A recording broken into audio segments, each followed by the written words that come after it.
துலாம் ராசி. இந்த நாட்டவன் படத்துல விஜயகுமார் சார் சொல்லுவாருங்கள ஒரு டைலாக், நீதிடா, நியாயம்டா, தர்மம்டா அப்படின்னுவாங்க இல்லையா? அத 3த்தையும் தன்னுடைய உயிர் மூச்சா தூக்கி கொண்டு சுற்றி கொண்டிருக்கக்கூடிய துலாம் ராசி அன்பு சொந்தங்களுக்கு வணக்கம். துலாம் ராசி எல்லாரையும் பாவம் பார்க்கக்கூடிய ராசி. ஆனா பாவப்பட்ட ராசி யாருன்னு கொஞ்சம் சொல்லுங்க பார்க்கலாம். உங்க மனசாட்சி தட்டு சொல்லுங்களேன். நீங்க தான் பாவம். ஏன்னா, எல்லாருடைய தேவைகளையும் அசால்ட்டா பூர்த்தி பண்றீங்க. ஆனா, உங்களுடைய தேவைகள நீங்க என்ன எதிர்பார்க்குறீங்க? குறைஞ்சபட்சம் அன்பா 2 வார்த்தை. நான் இருக்கனா, இல்லையான்னு கொஞ்சம் ஆதரவு கொடுத்தா போதும். இதுதானே எதிர்பார்க்குறீங்க. இதையாவது உன்ன சுத்தி இருக்கிறவங்க செஞ்சாங்களா? இல்ல. இதுக்கு ஒரு படி மேல இன்னொரு விஷயம் சொல்றேன் கேட்டுக்கோங்க.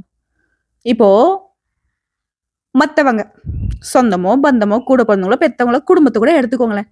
எல்லாரையும் தூக்கி தலையில வச்சுக்கிட்டு, எவ்வளவு அழகா உங்க வாழ்க்கைய சரி பண்ணி, சரி பண்ணி, சரி பண்ணி குடுத்துக்கிட்டு இருக்கீங்க. ஒருத்தராவது அதற்கு நன்றி விசுவாசமா நடந்துக்கிறாங்களா?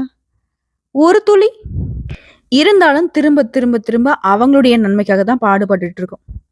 சிலது பிறவி குணம். அது ஒரு பக்கம் இருந்துட்டு போட்டும். நான் என்ன சொல்றேன்னா, உங்களுக்காக எதுவும் சேர்த்து வைக்காதீங்க. ஆனா, நிம்மதியா இருக்கிறதுக்கான வழிய தேடுங்க. நீங்களா இத்தன நாளா பட்ட கஷ்டங்களுக்கு நீங்களே காரணம் கூட நான் சொல்லுவேன். சரி அது ஒரு புறம் இருக்கட்டும். 10 மாசம் இந்த வருஷம் ஸ்டார்ட் ஆகி 10 மாசம் வேஸ்ட்டா போச்சு. இந்த கடைசி 60 நாட்கள் தெய்வங்களே மனம் இறங்குன மாதிரி உங்களுக்கு சில கிரகங்கள் துணை வராங்க. சில வாய்ப்புகள குடுக்குறாங்க. அத கரெக்ட்டா பயன்படுத்திக்கோங்கன்ற வழிகாட்டுதல் தான் இந்த பதிவா உங்களுக்கு இருக்க போகுது. அந்த வகையில இது வந்து ஒரு சாதாரண காலமா உங்களுக்கு இருக்க போறது கிடையாது. உங்க வாழ்க்கையில இது ஒரு புதிய அத்தியாயத்துடைய தொடக்கம்னு சொல்லலாம். அடுத்த 60 நாட்கள் நீங்க இதுவரைக்கும் பொறுமையா இருந்தீங்க இல்லையா? அந்த பொறுமைக்கு இப்போ வெகுமதி கிடைக்க போகுது. விதியே உங்களுக்கு இப்போ வந்து வெகுமதிய கொடுக்க போகுது. துலாம் ராசினா என்னங்க? சமநிலை, நியாயம், உண்மையை கிடைக்கூடிய மனசு உங்களுக்கு. ஆனா கடந்த சில மாசங்களா அந்த சமநிலையை சோதிக்கூடிய நேரமா தான் இருந்துச்சு. உடைஞ்சு போயிட்டீங்க. மொத்தமா உடைஞ்சு போயிட்டீங்க. இப்போ அந்த சமநிலை மீண்டுமே கைப்பற்ற போறீங்க. கிரக நிலைகள் உங்களுக்கு சப்போர்ட் பண்ணுதுன்னு சொன்னேன் இல்லையா? சூரியன் உங்களுடைய ஆளுமையை வெளிக்கொணர போறாரு. சுக்கிரனுடைய அதிபதி உங்க ராசிக்கு 11ஆம் பாவத்துக்கு போறாரு. இது வந்து என்னது 11ஆம் இடம். ஒரு மனுஷன் வந்துட்டு நல்லா ஏகபோக வாழ்க்கைய வாழணும், நல்லா இருக்கணும். அவன் நல்லா இருக்கிறதுக்கு காரணமா வர வேண்டிய இடம் 11ஆம் இடம். ஸோ இந்த 11ஆம் இடத்துக்கு உங்களுடைய அதிபதி போறதுங்கிறது உங்களுக்கு லாப நிலை. அதே போல சனி 5வது பாவத்துல நன்மை கொடுக்கிறார். நன்மை தரக்கூடிய இடத்துல உட்கார்றார். ஸோ உழைப்புக்கு உண்டான பலன் உண்டாகுது. அடுத்து குரு 7ஆம் பாவத்துல இருக்கிறார். புதிய தொடர்புகள், அதாவது பார்ட்னர்ஷிப்பு, ஃபேமிலி வந்து அதாவது குடும்பமே வந்து பார்த்தீங்கன்னா ஒட்டுமொத்தமா முன்னேறி போறது, குடும்ப தொழில் அமையறது, இந்த மாதிரி. அதே போல புதன் உங்க பேச்சுக்கும் யோசனைக்கும் வலிமையை கொடுக்கிறார். இதனால வரைக்கும் நீ ஒன்னு சொன்னா அது நடக்காது. நீ இப்ப சொன்னா நடக்கும். நீ யோசனை எல்லாம் பழிக்கும். புது புது ஐடியாலாம் வரும். அதே போல இதெல்லாம் சேர்ந்து ஒட்டு மொத்தமா உன் விதியை மாற்றக்கூடிய கூட்டணியா வரப்போகுது. வந்துருச்சு. பணம், பெயர், புகழ், உறவு, ஆரோக்கியம் எல்லாமே மெல்ல மெல்ல மேலே போகக்கூடிய காலம் இது. இன்னும் சொல்லப்போனா உங்களுக்கு உள்ளுக்குள்ள அமைதி காண போறீங்க. இதனால வரைக்கும் பதட்டம், பயம், இது நடந்துருமா, அது நடந்துருமா, ஏன் அது நடந்துச்சு, இப்படி நிறைய கேள்விகள் மாத்தி மாத்தி நம்மளுடைய காதுல பல குரல் கேட்டா எப்படி இருக்கும்? கைய முயன்னு கத்துறா எப்படி இருக்கும்? சொல்லப்போனா கடந்த சில மாதமா சரியான குழப்பம். இப்போ தெளிவாகிறீங்க. சொல்லப்போனா பைத்தியம் பிடிச்ச நிலைமை தான். இப்போ புதிய வேலை வாய்ப்பு தோன்றும். பழைய மன அழுத்தம் குறையுது. யாரோ ஒருத்தவங்க உங்க வாழ்க்கைக்கு வந்து முன்னேறதுக்கான வழியை காட்டுவாங்க. உங்களை நம்பிக்கையுரிய மனிதரா சொல்லப்போனா அவங்களுக்கு தெய்வமா தான் வருவாங்க. தெய்வம் அனுப்பப்பட்ட ஒரு ஆளா தான் ஒருத்தர் வருவாங்க. வீட்லயுமே சந்தோஷமான நிகழ்ச்சிகள் தொடக்கம். ஆனா இந்த இடத்துல நீங்க கவனமா இருக்க வேண்டிய இடம் என்ன தெரியுமா? சீக்கிரமா முடிவெடுக்கிறது, அவசரப்படுறது. இது வந்து உனக்கு பலவீனம். பொறுமையா இருந்துட்டாக்கா அது உனக்கு பலம். ஸோ பொறுமையை கடைப்பிடிங்க, அவசரத்தை தவிர்த்திடுங்க. இப்போ இந்த நேரங்கள்ல உடைய லவ் எப்படி தெரியுமா இருக்கும்? காதல் எப்படி தெரியுமா இருக்க போகுது? தூரமா இருந்த உறவு மீண்டும் ஒன்று சேர போகுது. உறவு நெருக்கம் அதிகமாக போகுது. மனசு நிம்மதி அடைய போகுது. இது எல்லாத்துக்கும் மேல குடும்ப அமைதி கிடைக்கும். உறவுகள் உறுதி அடையும். இது வந்து காதல்னா காதல் மட்டும் கிடையாது. குடும்ப வாழ்க்கைக்கு சேர்த்து தான் சொல்றேன். சரிங்களா? அதே போல பணம் சின்ன வரவா இருந்தா கூட உங்களுக்கு பெரிய நிம்மதியை கொடுக்கும். அதே போல சின்ன முதலீடு கூட நல்ல முன்னெடுத்து கொடுக்கும். குறிப்பா வரவு செலவு எல்லாமே சமநிலையா இருக்கும். ஆல்ரெடி கடனாளியா இருந்தீங்கன்னா கூட முழுசா அந்த கடனை சுத்தமா அடைக்கிறதுக்கான வாய்ப்பா அமையும். அதே போல ஆரோக்கியம், ஹெல்த் இஸ் வெல்த் இல்லையா? ஸோ அந்த வெல்த் உங்களுக்கு எப்படி இருக்கு அப்படின்னு பார்த்தோம்னா, மன அமைதி, நல்ல தூக்கம் வரும். இது நாள் வரைக்கும் தூக்கத்துக்கு போராடி இருப்பீங்க. சின்னதா உடல் சோர்வு, பட் ஓய்வு தேவை. இது புரிஞ்சுக்கிட்டு உடம்ப கவனிங்க. சின்னதா அசதி இருக்கும். ஆனா மேஜரா, அதாவது பொதுவா பார்க்கறத விட ஆணித்தனமாக சொல்றேன், உடல் ஆரோக்கியத்துல எந்த ஒரு பெரிய பாதிப்பும் வராது. அதே போல உங்களுடைய மனநிலை மேம்பாடாகுது. சுவாச பிரச்சனை இருந்துச்சுன்னா கவனமா இருங்க. இதுக்கிடையில நீங்க செய்ய வேண்டிய ஒரு பரிகாரம் ஒன்று சொல்லிடுறேன். வெள்ளிக்கிழமையில யாரு நம்முடைய மகாலட்சுமி தாயார வழிபாடு செய்யுங்க. அதே போல நவகரங்களை வீட்டுக்கூடிய சுக்கிர பகவானுக்கு வழிபாடு செய்யுங்க. கூடவே வெள்ளிக்கிழமையில வெண்மை நிற ஆடைகளை பயன்படுத்துங்க. சுக்கிர பகவானுக்கு பால் அபிஷேகம் செய்து தீபம் ஏற்றி வழிபாடு பண்ணுங்க. எல்லாத்துக்கும் மேல சனிக்கிழமையில எள்ளெண்ணெய் தானம் கொடுக்கறது, சனீஸ்வர பகவானுக்கு எள்ளெண்ணெய் தீபம் ஏத்துறது, பாம்பு நாகராஜர் வழிபாடு உங்களுக்கு நன்மையை மேம்படுத்தும். இதோட புதன்கிழமையில விஷ்ணு பகவானுக்கு துளசி மாலை அணிவித்து தீபம் ஏற்றி வழிபாடு செய்யறது, விஷ்ணு பகவானை வழிபாடு செய்யறது உங்களுக்கு அதிர்ஷ்டத்தை கொடுக்கும். இதோட இந்த நேரங்கள்ல வேலை, தொழில், ஒப்பந்தம், சம்பளம் இதுக்கு எல்லாத்துக்கும் குரு உங்களுக்கு துணையா நிற்கிறார். இதுல நல்ல சுவாரஸ்யமான மாற்றங்கள் வரும். பதவி உயர்வு சாத்தியம். இதோட நண்பர்கள் கிட்ட எதிர்பாராத உதவி கிடைக்கும். சுயதொழில் செய்யறவங்களுக்குலாம் புதிய ஒப்பந்தங்கள் கிடைக்கும். குடும்பத்துல மகிழ்ச்சி வரும், புரிதல் அதிகமாகும். ஆனா இந்த இடத்துல நீங்க கவனிக்க வேண்டிய விஷயம் என்ன தெரியுமா? பணம் வருது அப்படின்னா அங்க தேவையில்லாத செலவுகளை கட் பண்ணிடுங்க. கவனமா இருங்க. பண விஷயத்துல கொடுக்கல் வாங்கல ரொம்ப கவனமா இருக்கணும். உங்ககிட்ட இருக்கக்கூடிய பணம் அது 10 ரூபாயா இருந்தா கூட மத்தவங்களுக்கு தெரியாம பாத்துக்கும். யாருக்கிட்டாலும் இல்லைன்னு சொல்லிடுங்க. அதே போல பண வரவு, சனி பகவானை பொறுத்த வரைக்கும் உங்களுடைய உழைப்புக்கு ஏற்ற பலன் தரக்கூடிய காலகட்டம்னு சொன்ன இல்லையா? வேலை, தொழில், உறவு இந்த மூன்றுலுமே நல்ல உயர்வை ஏற்படுத்துறாரு. அதை வந்து கண்கூட பார்க்க முடியும். பணவரவு, புதிய வாய்ப்பு, உங்களுடைய தன்னம்பிக்கை தைரியத்தை அதிகப்படுத்துறாரு. ஆண்களுக்கு வேலை மாற்றம் நன்மை கொடுக்கும். பெண்களுக்கு புதிய உறவு, குடும்பத்துல அமைதி வரப்போகுது. கல்வி, தேர்வு, ப்ராஜெக்ட் ஒர்க் எல்லாத்துலயுமே வெற்றி உண்டு. இங்க நீ கவனிக்க வேண்டிய விஷயம் என்ன தெரியுமா? வாக்குவாதம் பண்ணாதீங்க. குறிப்பா குடும்ப உறவுகள் கிட்ட வாக்குவாதம் பண்ணாதீங்க. அதை நீங்களே ஆல்ரெடி வந்து ஏதோ பிரச்சனை இருக்கு அப்படின்னாக்கா உறவுகள் கிட்ட கூட நீங்க சுமூகமா மூவ் பண்ணுங்க. அது நீங்களே தான் வந்து சண்டை சச்சரவு ஏதாவது இருந்தாக்கா அதை வந்து குறைக்கணும். மறுபடியும் உறவுகளுக்குள்ள ஒரு நல்ல பிணைப்பை உண்டாக்கணும். அதை பார்த்துக்கோங்க. அதே போல உங்களுக்கு நம்பிக்கை மேம்படக்கூடிய காலம்னு சொன்னேன். விதி இதனால் வரைக்கும் சோதிச்சது உண்மைதான். ஆனா விதி இப்போ உங்களுக்கு கை கொடுக்க போகுது. உங்களுடைய வளர்ச்சி, உங்களுடைய வெற்றி, உங்களுடைய பிரகாசம். அப்படின்னா இப்போ துலாம் ராசிக்காரர்களுக்கு சோதனை முடிஞ்சிச்சு, சாதனை ஆரம்பம்.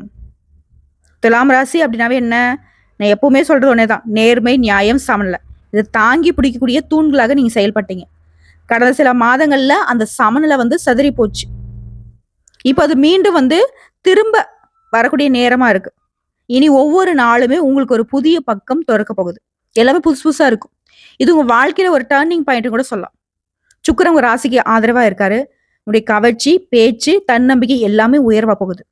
புதிய வேலை, புதிய திட்டம், புதிய தொடர்புகள், யாரோ ஒருத்தர் உங்க வாழ்க்கைக்கு ஊக்கம் தருவாங்கன்னு முன்னாடி சொன்னலையா? அந்த ஒருவர் உங்களுடைய குருவா கூட இருக்கலாம். குடும்பத்துல பழைய மனக்கசப்பு குறையுது. மாணவர்களுக்கு சிறந்த கான்சென்ட்ரேஷன், அதாவது கூர்ந்து கவனிக்கிற திறன் அதிகமாகுது. நல்ல மதிப்பெண்கள் கிடைக்கும். போட்டித் தேர்வுகள் தயாராகக்கூடிய மாணவர்களா இருக்கீங்க அப்படின்னாக்க அரசாங்க வேலைக்கெல்லாம் ட்ரை பண்ணா கண்டிப்பா இந்த நேரம் உங்களுக்கு கை கொடுக்குங்க. இதுல கவனிக்க வேண்டிய விஷயம் தெரியுமா? உங்களுடைய யோசனை எல்லாமே நல்லதுதான். ஆனா அது எல்லாருக்கும் சொல்லக்கூடாது. சிலர் வந்து உங்க முன்னேற்றத்தை பார்த்து பொறாமப்படுவாங்க. உனக்கு நல்லது அப்படின்னாவே மத்தவங்களுக்கு வந்து அது கெட்டது. நான் முன்னாடி சொல்லிட்டேன், சுத்தி முத்தி எல்லாரும் உன்னை வந்து வீழ்த்தணும், உங்ககிட்ட இருக்கக்கூடிய நல்லதை ஃபுல்லா அவங்க உறிஞ்சுக்கணும்னு நினைக்கிறாங்க. சோ அதை வந்து பாதுகாப்பா வைக்க வேண்டியது உங்களுடைய பொறுப்பு. நேரம் காலம் சாதகமா இருந்தாலும் அதை நம்ம பயன்படுத்தக்கூடிய வகையில தான் அது வந்து நமக்கு அதிர்ஷ்டமா இருக்கிறதும் துரதிர்ஷ்டம் மாறுறதுக்கான வழி. இப்ப அதிர்ஷ்டத்தை வந்து இந்த 2 மாதம், அடுத்த 60 நாட்கள் உங்களுக்கானது நான் சொல்லிட்டேன். அது வந்து வரக்கூடிய வாய்ப்புகள் என்னன்னு நான் சொல்லிட்டேன். அதை பயன்படுத்துறது உங்க கையில தான் இருக்கு. சுத்தி இருக்கிற யாரையும் நம்பிடாதீங்க. இது வந்து முக்கியமான பாயிண்ட். அதே போல சனி உங்களுடைய உழைப்புக்கு பாராட்ட கொடுக்க போறாருன்னு சொன்னேன். அந்த முயற்சி, அந்த நம்பிக்கை இப்போ பலன் கொடுக்குது. பதவி உயர்வு, சம்பள உயர்வு, தொழில் உத்தியோகத்துல நல்ல உயர்வு எல்லாமே சாத்தியம். பணம் வந்து சேரும். தடைப்பட்ட, தாமதப்பட்ட எல்லாமே இப்போ வந்து உங்களுக்கு சாத்தியமாகும். விரைவா உங்க கைக்கு வந்து சேரும். நண்பர்கள், குடும்பம் எல்லாருக்கிட்டுமே சப்போர்ட் கிடைக்கும். தூரமா இருந்த உறவுகள் எல்லாமே உங்களை தேடி வரக்கூடிய நேரம் இது. இதுல கவனிக்க வேண்டிய விஷயம் தெரியுமா? சில விஷயங்கள்ல பொறுமையா இருங்க, காத்துக்கிட்டே இருங்க. இந்த மனநிலை நமக்கு தேவை. அவசரம் பண்ணா அது நமக்கு நஷ்டங்கிறதையும் புரிஞ்சுக்கிட்டு நடந்துக்கோங்க. இதோட இதுதான் உங்க வாழ்க்கைக்கு வந்து பளிங்கு மாதிரி பிரகாசிக்கக்கூடிய காலகட்டம். உங்க வாழ்க்கையில நடந்தது எல்லாமே ஒரு காரணம் இருந்துச்சு. இப்போ அதனுடைய விளைவு என்ன? கஷ்டப்பட்டீங்க, இப்ப சந்தோஷமா இருக்க போறீங்க. பெரிய ஒரு வாழ்க்கையில முன்னெடுத்து பார்க்க போறீங்க. வெளிநாட்டு வாய்ப்பு, அப்புறம் ஆன்லைன்ல வந்து ப்ராஜெக்ட், மாணவர்களுக்கெல்லாம் அசாதாரண வெற்றி கிடைக்கும். அதிக மதிப்பெண்களை பெறுவீங்க. பிடிச்ச கல்லூரியில இடம் கிடைக்கும். வெளிநாட்டுக்கு படிக்கிறதுக்கான வாய்ப்பு அமையும். பிஹெச்டி பண்ணக்கூடிய மாணவர்களுக்கெல்லாம் உங்களோட ப்ராஜெக்ட்லாம் வெற்றி பெறும். குடும்பத்திலுமே மங்கள நிகழ்ச்சிகள் ஏற்பாடாகும். இதில் நீங்க கவனிக்க வேண்டிய விஷயம் என்ன தெரியுமா? நேரத்தை வீணாக்காதீங்க. ஓகேங்களா? அதிர்ஷ்டமான கதவு இப்ப திறந்திருக்கு. அதுக்கு உள்ளுக்குள்ள போங்க. என்னென்ன வாய்ப்புகள் வருதோ எல்லாத்தையும் பயன்படுத்துங்க. ஸோ இது வந்து உங்களுடைய உழைப்புக்கான பலன் தரக்கூடிய காலம். இதை வந்து யாராலையுமே தடுத்து நிறுத்த முடியாது. உடைய சொற்கள் கூட தங்கமா மாறும். உடைய முடிவுகள் வெற்றி கொடுக்கும். அதிர்ஷ்டத்தை தக்க வைக்கிறது உங்க கையில தான் இருக்கு. ஸோ இந்த அதிர்ஷ்டத்தை தக்க வைக்கிறதுக்கான வழிமுறையை நீங்க பயன்படுத்துறீங்களோ இல்லையோ, அதுக்கான பரிகாரத்தை சொல்றேன், கோவிலுக்கு சொல்றேன், தியானம் பண்ணுங்க. இந்த 3 விஷயத்த மட்டும் முக்கியமா நோட் பண்ணி வச்சுக்கோங்க. இதை மட்டும் ஃபாலோ பண்ணிட்டா நீங்களே ஒதுங்கினா கூட சரிங்க. அதிர்ஷ்டம் உங்களை ஒதுங்க விடாது. இப்போ உங்களுக்கு நியாயத்தை நம்புறவங்க நீங்க. எல்லாருக்கும் சமமா மதிப்பு கொடுக்குறவங்க. வாழ்க்கையில எந்த சோதனை வந்தாலும் இதை தாண்டி போகலான்ற நினைப்போட முன்னேறிட்டு இருந்த உங்களுக்கு இப்போ வாழ்க்கை உங்க கையில தான் இருக்கு. துலாம் ராசிகளுக்கு பெரிய பலம் என்ன தெரியுமா? இந்த நம்பிக்கை தான். இந்த பலம் இப்போ விதியா மாறப்போகுது. உங்களுக்கு அதிர்ஷ்டம் தரக்கூடிய எண்கள் 3, 6, 9. இந்த எண்களை துலாம் ராசிக்காரர்களுக்கு இந்த எண்கள்ல தொடங்கக்கூடிய தேதி, வீட்டு எண், வாகன எண், பிசினஸ் நேம் இதெல்லாம் வச்சுக்கிட்டீங்க அப்படின்னாக்கா பெரும் வெற்றி கொடுக்கும். அதே போல அதிர்ஷ்டம் தரக்கூடிய நிறங்கள் நீலம், பச்சை, மஞ்சள். நீலம் சனி கிரகத்துடைய நிறம், உழைப்புக்கு உண்டான பலன். பச்சை புதன் கிரகத்துடைய நிறம், மன அமைதி தெளிவு. மஞ்சள் குருவி நிறம், அதிர்ஷ்ட வாய்ப்புகள் உயர்வு. இதோட முக்கியமா வெண்மை நிறம், சுக்கிரன் மகாலட்சுமி தாயார். வெண்மை நிறம்ங்கிறது இவங்களுக்கு உங்களுக்கான பொருளாதாரத்துல, செல்வ நிலையில, ஆரோக்கியத்துல, குடும்ப வாழ்க்கையில, குழந்தைகள் விஷயத்துல எல்லாத்திலுமே அதிர்ஷ்டத்தை கொடுக்கும். ஸோ இந்த நிறங்கள்ல ஆடைகள் அணிந்தால் அல்லது வீட்டை அலங்காரம் பண்ணிக்கிட்டா அதிர்ஷ்டம் பெருகும். அதே போல அதிர்ஷ்டம் தரக்கூடிய திசைகள் வடமேற்கு, தென்மேற்கு திசைகள் உங்களுக்கு நன்மை கொடுக்கும். முக்கிய முடிவுகள், பிசினஸ் ஐடியா, புதிய திட்டங்கள் இந்த திசையில அமர்ந்து செஞ்சீங்க அப்படின்னா சிறப்பு. அதே போல வீட்டு கதவு, வீட்டுக்குள்ள நுழைறீங்க இல்லையா, அந்த கதவு வந்து வடமேற்கு திசையை நோக்கி பார்த்துட்டு இருந்தா அதிர்ஷ்டம் தானா பெருகும். அதே போல அதிர்ஷ்டம் தரக்கூடிய கோவில்கள், சுக்கிர பகவானுடைய திருக்கோவில் கஞ்சனூர், கும்பகோணம் அருகில் இருக்கு. இது துலாம் ராசிகளுக்கு அதிபதி கிரகத்துடைய கோயில், அருள் கோயில். இங்க வந்து வெள்ளிக்கிழமை அன்னைக்கு போயிட்டு வெள்ளை நிற ஆடை அணிந்து பால் தீபம் ஏற்றி, பால் அபிஷேகம் பண்ணி தீபம் ஏற்றி வழிபாடு செய்யறது, வெள்ளை நிற பூக்களால அங்க அர்ச்சனை பண்றதெல்லாம் சிறப்பு. நெய்வேத்தியமா வெள்ளை நிறத்துல கூடிய பால் பாயசம், பால் சாதத்தை நீங்க கொடுக்கலாம். பிரார்த்தனை அப்படிங்கிறது என்னன்னா, என்னுடைய முயற்சிகள் எல்லாமே அழகா மலரணும், என் வாழ்க்கையில சமநிலை நிலைச்சிருக்கணும், எனக்கு ஏற்ற தாழ்வுகளை விட எனக்கு வந்து நிலையா வச்சுக்கோ, கஷ்டமோ நஷ்டமோ சமாளிக்கக்கூடிய வகையில எனக்கு துணைவா அப்படின்னு வேண்டுங்க. அதே போல சுவாமிமலை முருகன் கோவில், சனி புதன் இணைப்புக்கான பரிகாரம். சனிக்கிழமை காலையில அர்ச்சனை செஞ்சு பசுமாட்டிற்கு பச்சை நிற காய்கறிகளை, பச்சை நிற கீரைகளை வந்துட்டு உணவா கொடுங்க. கோடான கோடி தேவர்களுக்கு படிகழ்ந்த புண்ணியம் உங்களை வந்து சேரும். மன அழுத்தம் குறையும், ஆரோக்கியம் உயரும். அதே போல பரிகாரம், சுக்கிர பரிகாரம். வெள்ளிக்கிழமையில பால் அபிஷேகம் பண்ணுங்க, தீபம் ஏத்துங்க, வெள்ளை நிறப்பூ, துளசி மாலை, ஓம் சுக்கராய நமக இந்த மந்திரத்தை அனுதினமும் 108 முறை சொல்றது. வெள்ளிக்கிழமையில சொல்றது சிறப்பு. சனி பரிகாரம், கருப்பு எள்ளு அன்னைக்கு சனிக்கிழமையில் தானம் கொடுங்க. கருப்பு எள்ளெண்ணெய் இருக்கு இல்லையா, அதனால சனீஸ்வர பகவானுக்கு தீபம் ஏற்றி வழிபாடு பண்ணுங்க. பசு மாட்டிற்கு பச்சை கீரை வந்துட்டு தானம் கொடுக்கறது சனி பகவானுடைய கோபதாபங்களை உங்களுக்கு வந்து தனித்து கொடுக்கும். அதே போல புதன் பரிகாரம், புதன்கிழமையில துளசி மாலை அணிவித்து பெருமாளுக்கு தீபம் ஏற்றி வழிபாடு செஞ்சு விஷ்ணு பகவானை வழிபாடு பண்ணி ஓம் நமோ நாராயண இந்த மந்திரத்தை 108 முறை சொல்றது சிறப்பு. இது வந்து புதன்கிழமையில பண்ணுங்க. அதே போல பொருளாதாரம் மற்றும் தொழில், புதிய முதலீடுகள் பலன் கொடுக்கும். குடும்பத்துல பணவரவுகள் பெருகும். அதே போல சுயதொழில் செய்யறவங்களுக்கு பிசினஸ்ல பெரும் வளர்ச்சி பார்ப்பீங்க. பணவரவு தகுந்தாற் போல செலவும் வரும். ஆனா அந்த செலவுகள் உங்களுக்கு வந்து சந்தோஷம் தரக்கூடிய செலவுகளாக மாறும். அதே போல காதல் மற்றும் குடும்பம், சின்ன சின்ன மிஸ் அண்டர்ஸ்டாண்டிங்லாம் இப்ப நீங்க போகுது. திருமண முயற்சியில் வெற்றி கொடுக்கும். குடும்பத்துல மகிழ்ச்சி நிறையும். ஆண்களுக்கு உறவு நிலையில தெளிவு வரும். பெண்களுக்கு புரிதல் வளருங்க. அதே போல ஆரோக்கியம், மன அமைதி திரும்புது, உடல் சோர்வு குறையுது. தியானம், பிரார்த்தனை, காலையில நடைப்பயிற்சி. இது 3 வந்து உங்களுக்கு தேவையான சக்தியை கொடுக்கக்கூடிய ஆரோக்கிய பரிகாரங்கள். இறுதியா என்ன சொல்றேன் அப்படின்னா, துலாம் ராசிகளுக்கு நீங்க நியாயத்தையும் சமநிலையும் நம்புறவங்க. உங்க வாழ்க்கைய சில நேரங்கள்ல புயல் வந்தது போல இருந்துச்சு. ஒவ்வொரு புயலின் பின்னாடியும் வானம் இன்னும் தெளிவா மாறுது. அத மட்டும் புரிஞ்சுக்கிட்டீங்க. அந்த கஷ்டம் வந்தனால தான் இன்னைக்கு நான் நல்லா இருக்கேன் அப்படின்னு சொல்லக்கூடிய அளவுக்கு உங்களுடைய வாழ்க்கை இந்த 10 மாத கால கஷ்டங்களுக்கு பலன் தரக்கூடிய வகையில இந்த 60 நாட்கள் செயல்பட போகுது. உங்க வாழ்க்கை இப்ப தெளிவா இருக்க போகுது, அமைதியா இருக்க போகுது, ஒளிமயமா மாறப்போகுது. சனி உழைப்புக்கான பலனை கொடுக்குறாரு. சுக்கிர பகவான் அழகையும் அதிர்ஷ்டத்தையும் அள்ளி கொடுக்குறாரு. குரு உங்களுக்கு வழி காட்டுறாரு. இது உங்களுக்கான காலம் துலாம் ராசிக்காரங்களே. புதிய முயற்சி எடுக்க பயப்படாதீங்க. விதி இப்போ உங்க பக்கம் இருக்குது. உங்களுடைய முயற்சி தங்கமாகட்டும். உங்களுடைய மனசு அமைதி அடையட்டும். உங்களுடைய பேரும் புகழும் உயரட்டும். என்னதான் இந்த வருஷத்துடைய தொடக்கம் உங்களுக்கு சோதனையா தொடங்கினாலும் இந்த கடைசி 60 நாட்கள் உங்களுக்கு சாதனையை கொண்டு முடிய போகுது. எத்தனையோ பேருக்கு நல்லது பண்ண துலாம் ராசிகளுக்கு இப்ப நேரம், காலம், தெய்வம், கிரகநிலைகள் எல்லாமே சேர்ந்து நல்லது பண்ணிருக்கு. இனியாவது துலாம் ராசி கொஞ்சம் முழிச்சுக்கோங்க. இப்ப நான் என்னென்ன விஷயங்களை சொன்னேன். தொழில் பண்றீங்களா, உத்தியோகம் பண்றீங்களா, ஆண்களோ பெண்களோ, அரசியல் இருக்கணும், விவசாயிகளா இருக்கணும், எந்த துறை சார்ந்தவங்களா கூட இருக்கட்டும். இப்ப நான் சொன்ன விஷயங்களை தாண்டி உங்களுடைய தேவைகள் எதுவானா இருக்கட்டும். துலாம் ராசி அப்படின்னாவே இந்த 60 நாட்கள் உங்களுக்கு சாதகமா இருக்கும். ஒரு வேளை கூலி வேலை பாக்குறீங்க, மாசம் ஒரு 10,000 சம்பாதிக்கிறீங்க அப்படின்னா கூட உங்களுக்கு இந்த காலகட்டத்துல மாதம் 20,000 30,000 சம்பாதிக்கக்கூடிய வாய்ப்பு அமையும். நிரந்தரமான வேலை இல்லைன்னு சொல்றவங்களுக்கு நிரந்தரமான வேலை கிடைக்கும். அரசியல்ல பெருசா வந்துட்டு நான் வெளியே தெரியலமா அப்படின்னு சொல்றவங்களுக்கு புதிய பொறுப்புகள் மேலிடத்துல உங்களுக்கான அங்கீகாரம் கிடைக்கும். மக்கள்கிட்ட ஆதரவு பெருகும். எப்பயோ நீங்க செய்த ஒரு நல்லது இப்போ உங்களுக்கு கர்ம பலனா திரும்பி கிடைக்கும். நல்லது செஞ்சு செஞ்சு எனக்கு என்னப்பா நல்லது நடந்துச்சுன்னு கேட்பீங்க இல்லையா? அந்த கேள்விகளுக்கு பதில் தரக்கூடிய வகையில இந்த 60 நாட்கள் உங்களுக்கு செயல்பட போகுது. உங்களை வேணான்னு ஒத்துக்கினவங்க, உங்களை உதாசீனப்படுத்தினவங்க, உங்களை கேவலமா பேசினவங்க, நீலாம் ஒரு ஆளான்னு நினைச்சவங்கலாம் அவங்களுக்கு பதில் தரக்கூடிய வகையில தெய்வங்கள் சில வாய்ப்புகளை கொடுக்குது. அதை வந்து நீ ஏத்துக்கிட்டீங்க, சரியா பயன்படுத்திட்டீங்க வாழ்க்கையில அப்படின்னா சொன்னவங்க எல்லாரும் உங்ககிட்ட வந்து கை கட்டி உதவி கேட்டு நிப்பாங்க. இது நாள் வரைக்கும் உதவி செஞ்சு செஞ்சு ஓஞ்சு போன உங்களுக்கு ஆல்ரெடி வந்து கஷ்டப்பட்டு உதவி பண்ணீங்க. இப்போ தாராளமா உங்க கையில இருக்கக்கூடிய பணத்தையோ பொருளையோ எல்லாத்தையும் அள்ளி கொடுக்கக்கூடிய வகையில கை நிறைய பணத்தோட சந்தோஷத்தோட நீங்க வந்து உதவிகள் செய்யலாம். அதே போல தொழில் செய்யறவங்களுக்கு தொழில் நல்ல வளர்ச்சி பெறும். தொழில நடத்த முடியலமா, நிறைய இடத்துல கொடுக்குறாங்க. பெருசா வந்துட்டு முன்ன மாதிரி கஸ்டமர்ஸ் கிட்ட சப்போர்ட் கிடையாது.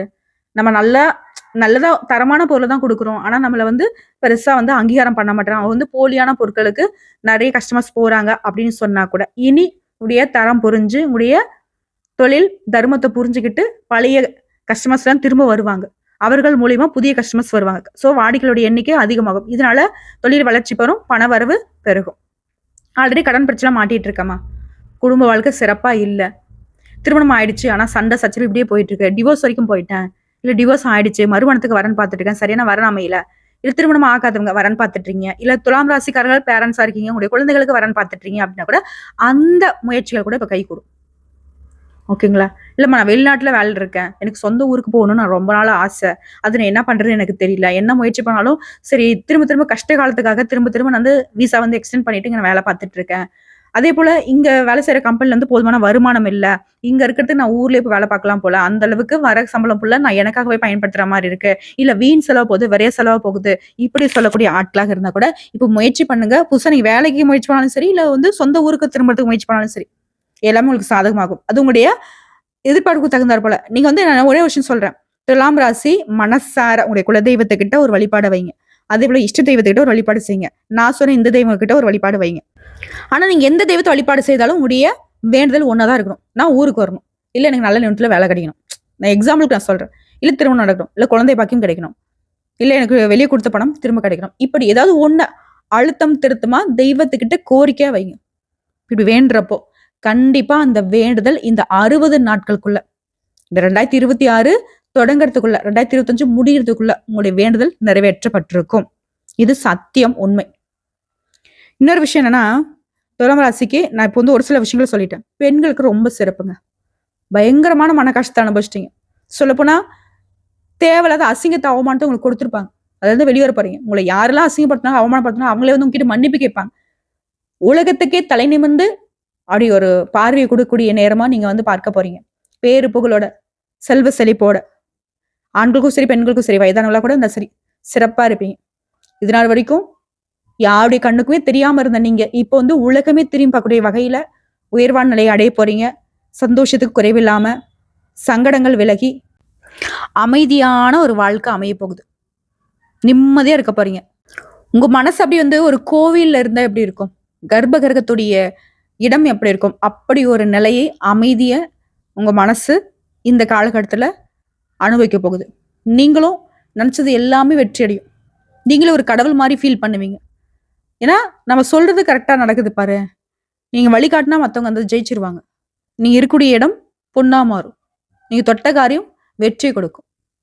ஸோ இப்படிப்பட்ட இந்த 60 நாட்கள் துலாம் ராசிகளுக்கு தூசி படிஞ்சிருந்த உங்க வாழ்க்கைய தூய்மையா மாத்தி ஒரு வைரம் மின்னுனா எப்படி இருக்கும்? இல்ல கோடி நட்சத்திரங்களும் அந்த இருண்ட வானத்துல மின்னுது பாத்தீங்களா? அப்படி இது நாள் வரைக்கும் இருண்டு போன உங்களுடைய வாழ்க்கையில அந்த வானத்துல மின்னக்கூடிய நட்சத்திரம் போல இந்த 60 நாட்கள் சிறப்பை ஏற்படுத்த போகுது. இந்த 60 நாள் இன்னைக்கு மட்டும் கிடையாது.